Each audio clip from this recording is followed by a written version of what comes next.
Jangan lupa like, komen, dan subscribe channel YouTube TVRI Bengkulu dan nyalakan lonceng notifikasinya.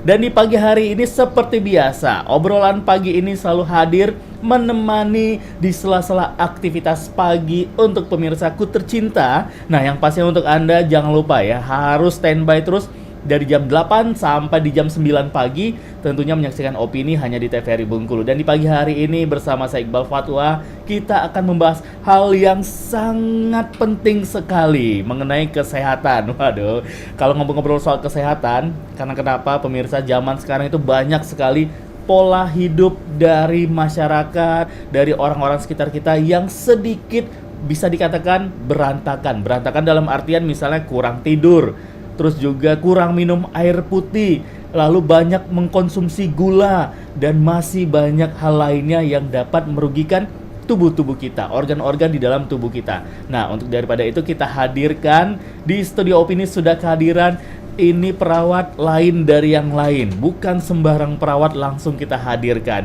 Ini dia ada Mbak Zulfa Fatma. Zuliha Fatma, Escape. Ya. Waduh, luar biasa. Zulha Fatma ya? Zuliha Fatma. Oke, panggilannya? Zuliha boleh. Zuliha atau Zu atau Zul juga boleh, atau Mauliha juga boleh. kalau panggilan Zul ini agak Coba aneh ya. begitu teman-teman minta, oh tolong dong kirimin nomor perawat, ada yang kenal perawat enggak? Oh ini namanya Zul. Halo Mas Zul. Ternyata Iya. pas ngangkat, iya. Oh ini istrinya ya? Bukan, ini saya Zul. Iya, makanya kalau teman-teman di tempat kerja rata-rata manggilnya Zu karena Oke. yaitu identik dengan cowok kalau Zul. Betul. Takutnya gitu tadi, dikiranya istrinya yang angkat. Kaget kan, ini Iya. namanya Zul kenapa suara perempuan? Benar. Dan pemirsa opini hari ini, seperti tadi yang saya bilang, kita menghadirkan perawat lain dari yang lain. Karena kenapa? Karena perawat kita ini adalah perawat dialisis. Nah, itu dia akan kita bahas, dialisis itu seperti apa dan mengatasi pasien yang seperti apa, bagaimana cara pengobatannya. Nah, kalau cara pengobatannya nanti bisa hubungi dokter terdekat Iya, ya. benar. Kita ngobrol dulu sama Mbak Zu. Aduh, Mbak Iya. Zu, hari ini apa Iya. kabar Mbak Zu? Alhamdulillah baik. Baik ya. Dan sehat. Insya Waduh, Allah. amin. Terima kasih loh sudah menyempatkan hadir di studio opini di tengah-tengah kesibukan. Biasanya rutinitas pagi kan langsung Iya. dinas, langsung kerja, Benar. ngurusin pasien. Waduh. Kita sebelum membahas tentang perawat dialisis, kita simpen dulu perawat dialisis itu Iya. seperti apa. Saya juga ini baru dengar kemarin loh. Perawat dialisis, oh ternyata perawat itu beda-beda. Ada dialisis, mungkin nanti ada perawat Ya, yang lain. ternyata gitu. banyak ya Ternyata perawat. banyak kategori perawat. Iya. Kalau untuk Mbak Zu ini sendiri bisa terjun ke dunia medis lah, ke dunia keperawatan ini, kenapa kok bisa? Kalau ditanya kenapa kok bisa, Terjebak secara kan? simpel. Biasanya kan ini, oh teman-teman satu SMA, kemana nih nyambung kuliahnya? Atau Saya kemana bingung nih nih? mau kemana. Bingung. Si ini ke Akbar loh, sini ke perawatan Iya. loh, sini gini loh gitu. Kalau saya sih memang pilihan. Oh pilihan hidup. Pilihan dan takdir. Oh pilihan dan takdir ya, oke. Ya. Mm-mm. Jadi seperti ini Mas Iqbal.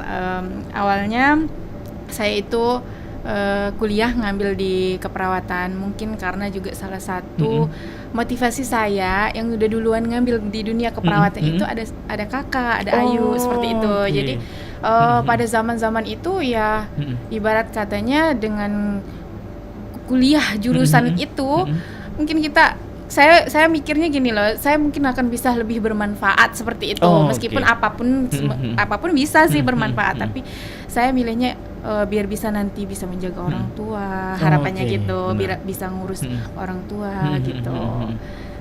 Dan saya bisa terjun di dunia dialisis juga, yaitu tapi nggak terjebak Mas. Oh nggak terjebak kalau emang benar-benar sudah. Iya, setelah saya lulus kuliah di keperawatan itu saya hijrah mencari bekal ilmu lagi oke. ke negeri seberang seperti itu. Gitu. Jadi dari sana alhamdulillah bisa dikasih kesempatan serta waktu untuk saya mengikuti proses itu, yang mana kita kenal dengan rekan-rekan sejawat kita. Gimana nih kita sharing nih gimana. Kalau saya kan anak rantau, Benar. orang tua juga ada di kampung, jadi apakah mungkin selamanya saya akan hidup di rantau seperti itu? Itu dia. Apalagi orang tua kan tahu anak perempuannya, "Wah, pulang. Iya benar.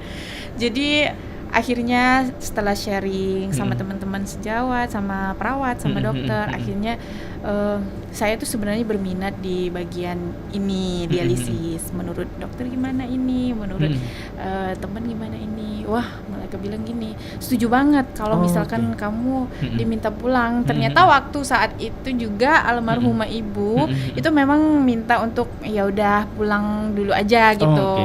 Mungkin di sini juga masih tetap bisa berkarir seperti itu. Jadi menurut saya itu adalah langkah yang tepat untuk modal saya pas pulang ke kampung seperti benar. itu. Setidaknya saya punya bekal yang berbeda seperti itu. Jadi alhamdulillah punya jalan dan ikuti prosesnya dan jadilah lahirlah saya sebagai perawat dialisis. Ya. Nah, ini kan kalau dunia medis, apalagi berhubungan sama keperawatan, para rekan-rekan perawat ini otomatis kan harus terjun ke rumah sakit, ngurusin orang-orang sakit. Nah, awal-awalnya merasa, waduh, jadi perawat harus dinas tengah malam di rumah sakit, ketemu dengan kamar jenazah dan pasien yang berbagai macam penyakitnya, terus bisa jadi kayak yang kalau dinas di shiftnya lagi di UGD kan, waduh, menghadapi mungkin ada orang kecelakaan atau seperti apa. Ketakutan nggak sih di awal? Ketakutan sih pasti, apalagi kalau awal-awal. Malahan ketakutannya itu dari saya masih menjadi mahasiswa loh. Ketika kita menemui pasien yang dengan berbagai macam penyakit itu ternyata sempat mau mundur, Mas. Telepon ke ibu, aduh bu, kayaknya nggak sanggupin sih.